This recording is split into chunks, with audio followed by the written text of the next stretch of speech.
చేయించడం జరుగుతుంది. మనకి ఇండియాకంతా ల్యాబొరేటరీ ఉండేది న్యూఢిల్లీలో, భారతీయ వ్యవసాయ పరిశోధక మండలి న్యూఢిల్లీ. ఫస్ట్ వాళ్ళు వచ్చి నాకు ఇక్కడే కొంత సాయిల్ ఇక్కడ కొంత సాయిల్ తీసుకొని ఫస్ట్ వాళ్ళు టెస్ట్ చేయడం జరుగుతుంది. అది తర్వాత ఆచార్య ఇంజనీరింగ్ విశ్వవిద్యాలయం వాళ్ళు, కృషి విజ్ఞాన కేంద్రం వాళ్ళు, ఈ 3 సంస్థలు ఫస్ట్ సాయిల్ టెస్ట్ చేయించిన తర్వాత ఇక్కడ ఎర్రచందనం నేలకు అనుకూలమైనటువంటి నేల ఇక్కడ ఎర్రచందనం పండుగ నిర్ధారణ అయిన తర్వాతనే రిపోర్ట్ వచ్చిన తర్వాతనే ఆ 100 ఎకరాలకు సంబంధించినటువంటి డాక్యుమెంట్స్ కంపెనీ తీసుకోవడం జరుగుతుంది. రైతు దగ్గర నుంచి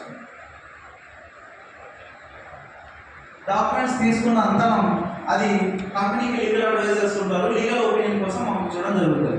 ఎందుకంటే మనం ఇక్కడ పర్చేస్ చేస్తున్నాం, 100 ఎకరాలు పర్చేస్ చేస్తాం కాబట్టి మనము లీగల్ డాక్యుమెంట్స్ కోసం పంపించడం జరుగుతుంది. లీగల్ డాక్యుమెంట్స్ లో ఏం వెరిఫికేషన్ జరుగుతుంది, అది ప్రభుత్వ భూమా, కంపెనీ రిజిస్ట్రేషన్ చేయించుకోవడం జరుగుతుంది.